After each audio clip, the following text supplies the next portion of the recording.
Thank you, Joel, and thank you to the RCA for having me give this TED talk this evening. So I'm here in a room full of modern Orthodox leaders, and presumably most of us here in this room consider ourselves Zionists. So the question I have for you all is, what are you doing here? What are you doing in Chutz La'aretz in the diaspora? If you're a Zionist, you should be living in the land of Israel, in the state of Israel. So can you be a Zionist living outside of Israel? Let's address Zionism this evening. I want to present to you 3 ways that you can be a true Zionist. Number 1, make Aliyah. It goes without saying, if you can make Aliyah, if you can get your congregants to make Aliyah, that is the ultimate Mesiras Nefesh, the ultimate self-sacrifice that you can do, putting your children in the army, putting your children and yourselves at risk for the safety and security of the Jewish people. The ultimate sacrifice. Thank God we have a state of Israel we did not have for 2,000 years. It's a blessing. The first time that we can feel safe and secure as a people, not only in Israel, but we are safe and secure here in North America and throughout the world because we have the state of Israel. So number 1, if you want to be a Zionist, make Aliyah. So for many years, my wife, Batya, and I knew that when we would make Aliyah, where would we live? Of course, the holy city of Jerusalem. If you're going to go to Israel, where are you going to go? You might as well go to the pinnacle. Go to the city of Jerusalem, the holiest city in the world. And we'd actually looked at a number of apartments. We were ready for eventually we would make the move. Then a couple of years back, we said to ourselves, you know what? Israel's a big place. Israel is an entire holy country. If everybody lived in Yerushalayim and Jerusalem, then we would have problems. So how about we start opening our minds, thinking about other places that we could live? And we took a mission to Israel, a congregational mission, and we said each of the places will come with an open mind. So we started in Tel Aviv. We're in Tel Aviv, not the first choice that one would think as observant Jews, Orthodox Jews. And we said, hey, here's a place that we can live in Israel and we can continue to spiritually impact non-observant Jews. What better life could we have? We are fulfilling our mission physically and spiritually. The mission continued. We went up north to Tzfat, and Tzfat, the air, the spirituality. I said, I could sit and learn Torah with the air of Tzfat, the Kedusha, the holiness. We could connect with our spiritual side. And we said, wouldn't this be the perfect place to live? We continued. We found ourselves in Hebron. And we said, Hebron, we are at the front lines. Hebron, we are protecting the Ma'aras HaMachpelah, the cave of the patriarchs. We're standing here, living in the territories to make sure that Hebron will be always part of the state of Israel. That's the perfect place to live. Our next stop was Herodium. Herodium was the ancient site of a palace, one of the palaces built by King Herod. Later, in our history, Bar Kokhba had it as a holdout against the Romans, and unfortunately, as we know the end of the story, it fell. Bar Kokhba's revolt failed against the Romans, and that was really the end of organized Jewish life in the land of Israel at the time. Batya and I looked at one another, and we said, we know where the Almighty wants us to live. The Talmud tells us Yehuda ben Shammua and his friends were concerned because there were terrible decrees against the Jewish people. We weren't allowed to keep Shabbat. We weren't allowed to circumcise our children. We weren't allowed to learn Torah. So what did they do? They went off to a Roman noblewoman And they said, help us, give us advice. How do we get out of this? And she said, well, it's easy. There are rules of engagement. You have to go and demonstrate. That's the way it works here in Rome. You have to go with placards, and sure enough, they went, stood on the streets of Rome, held up the signs, and they said, are we not all children of God? Are we not all brothers and sisters?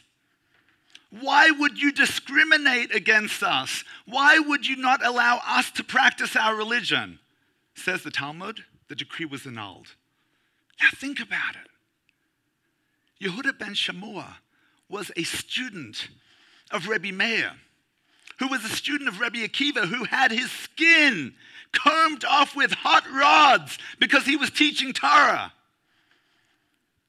Because no doubt, the rabbis of the time thought to themselves, we just got to do what we got to do. We got to teach Torah, otherwise we're like fish out of water. But a couple of generations later, Yehuda ben Shammua said to himself, look, we got to play their game. We got to play by their rules. There's a system here. How do we play according to their rules? What are their rules of engagement? How does the system work? He went, sought their advice, played by the rules, talked the language of human rights and discrimination, and the Romans listened. The decrees were annulled. Batya and I looked at one another and we said, imagine at the time of the destruction of the temple, or later, during the time of Bar Kokhba and Rabbi Akiva, if we had strong ties in the Roman government, maybe, just maybe, we might still have had sovereignty, or semi-sovereignty in the land of Israel. All of those lives would have been saved. All of that blood would not have been shed. And at that point, we decided that the place where the Almighty wants us to live is at least not at this stage in the state of Israel. Our place as Zionists is in Canada, is in the diaspora, where we have strong relations with the government, with our neighbors, such that today Canada, along with the US, are the best friends of the state of Israel. Israel, a lone sheep in the entire world.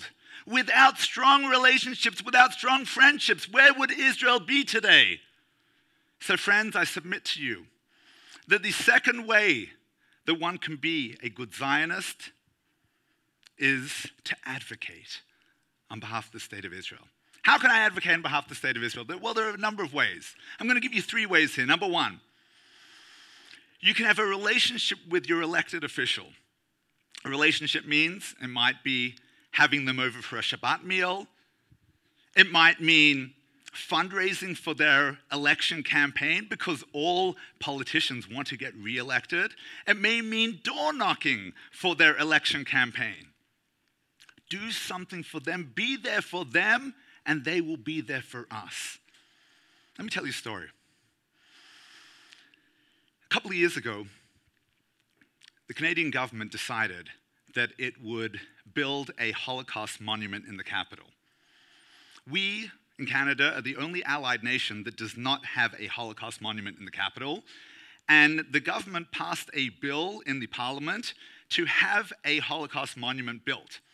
Now, the quirky way that it works is in order to pass a new bill, you need a rookie parliamentarian to initiate the bill. So they hand this bill to one Tim Uppel, a 30-something young parliamentarian sitting in the backbench, and they ask him, would you like to initiate this bill? Tim Uppel says, yes, I will do it. I believe in the cause. He initiates the bill. The bill, thank God, passes unanimously in the parliament. And the process begins. I heard about this, as we all did. We read it in the news.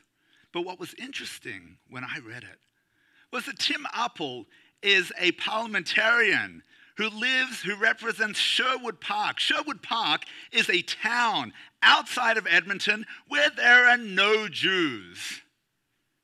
And I said to myself, it's all well and good. In Edmonton, we have nice relationships with the elected officials.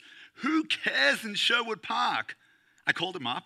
I says, Mr. Appel, we would like to honor you at a Kiddush at our shul. He was tickled pink. He came. We honored him. He came on the Friday. He came 2 days running on the Friday so that we could have a photo shoot. Today, we are so close with Tim and his wife Kiran. They've been over at our home. And he values the relationships that he has in the Jewish community now across Canada. Now today he is Minister Tim Appel. He's an important figure in Canada. But when we think about our elected officials, sometimes we think, well, you know what? I live in a big city. Everybody's taking care of the relationships with the elected officials. So find another city where there are no Jews with relationships. Make that relationship, make that bond. Because everybody needs to get voted in. Everybody needs our help. And we need everybody's help. Second way, in terms of advocating, find a school. Loads of schools.